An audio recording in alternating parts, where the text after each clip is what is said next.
Good evening everyone. So let's talk about one of the most important factors when it comes to image quality that people seem to be forgetting about: photo editing software. I think it's safe to assume that most photographers edit their images in some way, even just if it's cropped. Although I do occasionally see JPEGs uploaded online that have had no editing done and no cropping whatsoever. People who do edit their photos have a huge range of options that will take their images to the next level. Editing software like Adobe Photoshop, Lightroom, Capture One Pro, DxO Photo Lab, Affinity Photo, ON1 Photo Raw, Coral Paint Shop Pro, Darktable, Raw Therapy, AI Enhancement and Specialist Tools, Topaz AI, Denoise, Sharpen and Gigapixel, Luminar Neo, Portrait Pro, Image AI,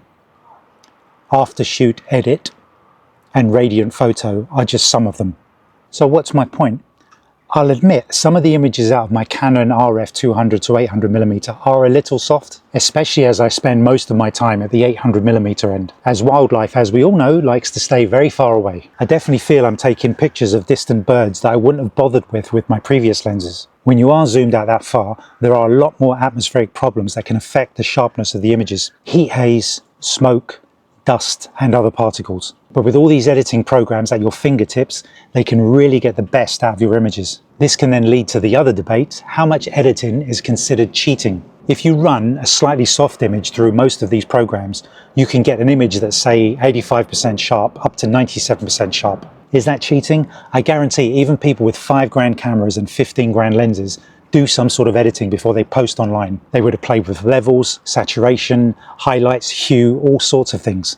Now I too use my own special blend of herbs and spices to get the best out of my images, but they still look very similar to what I originally took. I also feel the need to point out that different cameras and different lenses produce different results. Things like saturation, noise, white balance, all can be affected by the equipment that you're using. And on top of that, I noticed that when you transfer images between devices, they display very differently. The other day, I edited an image. I posted it from my Windows Surface to my phone. My phone, it looked completely different to the Windows Surface. Then when I posted it onto X, it looked different to my phone. And when I posted it to Facebook, it looked different than on X. So what I'm basically getting at is, with all this new software at our fingertips, you can bring a budget lens near to the quality of an expensive L series. Now, when does it clearly go too far? We've all seen those images of where someone replaced a white sky with blue and clouds. It's so embarrassingly obvious, but they get trolled in the comments and they never do it again.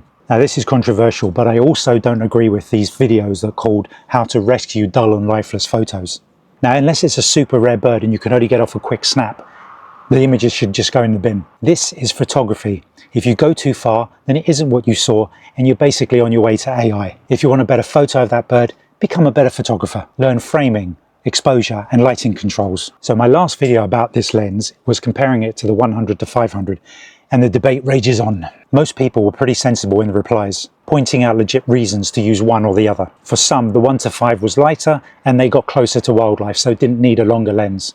Others, like myself, prefer reach over everything, so I'm keeping the 200 to 800. Now the main argument was that the 1 to 5 was sharper, the RF 100 to 500. I don't own that lens, I've never used it, but I agree, I've seen the images online and you can get sharper images if the wildlife is closer. However, like I told one person in the comments, the other day I went to Ore Marshes and my lens never left the 800mm end, and even then it wasn't enough. Anyway, this lens still continues to amaze me, and the longer I have it, the more in tune I get with it and get better and better images. A recent discovery was learning I should turn off the enhanced image stabilizer and I can film at the 4K crop 2380mm handheld very well. If you've been watching my uploads, you'll see this barn owl footage that I shot with the 4K crop mode, and I managed to follow it round for about 5 minutes, almost never leaving the frame. In the same area, I got video and photos of water rail.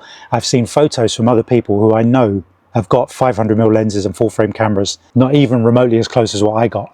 Another recent surprise was using this lens to capture barn swallows. You might have seen my vlog. I was at Elmley and I noticed they were flying alongside the cab. So I put the dot sight on the top and I pictured them using the 200mm end, which is 320 on the crop body. It's the first time I've ever had to zoom that far back, but I got some amazing shots that I didn't think were possible at all with this lens. Zoomed back to the 200mm end, I could get f6.3 because normally at 800 I'm restricted to f9, so I was able to let a lot more light in, and instead of using 10,000 ISO I was working at around 5,000. I made a vlog last year arguing why this lens is better than buying a prime lens, and for those barn swallows it absolutely was, because you would never be able to photograph them with a 500, 600, 800mm prime lens. Now I know the obvious reply is going to be, well, I'll just take that lens off and put on a 70 to 200mm. Fair enough, if you've got the budget to buy more equipment, great, but I haven't got the budget, I need to stick to one lens. Not only that, one lens is more convenient, another lens, maybe 3 lenses, 4 lenses, you're carrying around some really expensive and heavy equipment. I also have a very controversial opinion about prime lenses that will have people saying, police, arrest that man. I've never been a big fan of the results they produce. You know, that really shallow depth of field. Even before AI, I thought it looked a bit like AI. For me, a photo is what you saw. Whereas with the shallow depth of field on these prime lenses, it's kind of an artificial image. It's not what you were seeing. These fast prime lenses blur out the background. You would have seen leaves, branches and all that, but that's gone with a prime lens. So don't get me wrong, I've taken similar photos to this, but the background was so far back, it was going to come out blurred anyway. So to sum up, let's look at some of the amazing images I've taken with my camera using software to bring it up to near L series quality. As you can see, there's absolutely nothing wrong with these images. Many of these are high ISO and you wouldn't know it because the software nowadays is so advanced. Occasionally I do think about getting something like an old 300 f2.8 or a 400 f4 for close encounters with Swifts and Herondines. But it will be a case of seeing how many times I have these encounters over an average year. If it's only 2 to 3 times, there's no point dragging another bit of kit around with me. So here's a little thought I did have. What if I did have the funds, or Canon wanted to send me another lens? What would I replace this with? Well, there literally is nothing else out at the moment. Reach again is the winner for me. The closest lens to this would be the Sony 400 to 800 lens, but then I'd have to change every piece of gear I had. Anyway, hope you enjoyed that, folks. I'd love to know what you think. Please leave your thoughts in the comments and I'll speak to you next time.